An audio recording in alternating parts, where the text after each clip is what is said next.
Lord of the Mysteries is a great show, but it's rather confusing. There's good news and bad news. The good news is it's kind of supposed to be confusing. The bad news kind of is, though, it's not supposed to be this confusing. So let's see if we can clear some of that up for you. In episode 2, Klein becomes a Beyonder of the Seer pathway.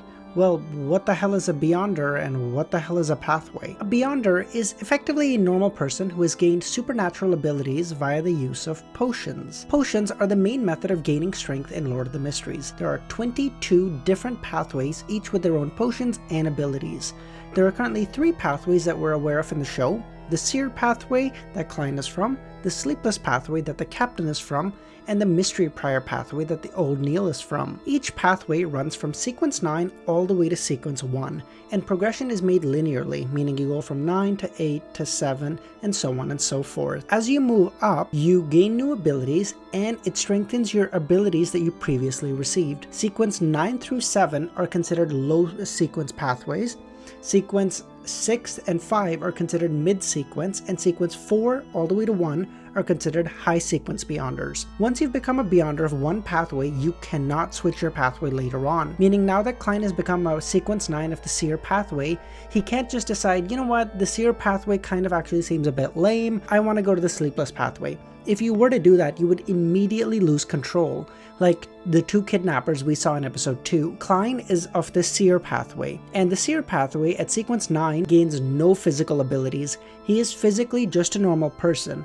But the Seer pathway does give him an inclination and an understanding of mysticism, which allows Klein to use his spirituality to seek answers, such as in episode 2 when he used a dowsing rod seeking to find the kidnapped little boy. Effectively, Klein is using his spirituality to find answers from beyond the physical world. In episode 3, we get to learn of sequence 8 of the Seer pathway, which is Clown, meaning hopefully Klein might be able to become a clown very soon, unlike you, who is already a clown. On the other hand, we also know of the Mystery Prior pathway that Old Neil is from, the old fella who's giving Klein some advice in the Nighthawk space. Mystery Priors are, in essence, very similar to Seers. They gain no physical abilities, however, they do gain an understanding of magic and divination. Next is the Sleepless pathway that we know several of and we know a little bit about as well. Sequence 9, Sleepless, as the name suggests. Those who take this potion generally require very little sleep. About 3 or 4 hours a day is plenty for them. Along with that nifty little trick, they also gain night vision, allowing them to see very clearly in the darkness without any light source, and have a degree of intuition in the darkness, meaning if there's some danger lurking out in the darkness, they'll have a feeling that something's there better than other pathways. And most importantly, they are nocturnal, meaning the deeper into the night it gets, the stronger all of these abilities become. Of course, the inverse is also true, meaning the more and more it gets into the day, the weaker they become. See, at sequence 8, Midnight Poet, the Sleepless pathway are able to cast effects by chanting poems corresponding to their goddess, the Evernight goddess. Different poems will of course have different effects on the target, but the target isn't necessarily hopeless to avoid this kind of attack. They can plug their ears or do all sorts of other things to prevent them from listening and hopefully greatly reduce the effects they suffer. Midnight Poets also gain an expertise with marksmanship and hand-to-hand combat. Lastly, sequence 7, Nightmare. This is the sequence that the Captain Dunn of the Tingent Nighthawks is currently at. Firstly, a nightmare has the ability to, while asleep, separate their soul from their body,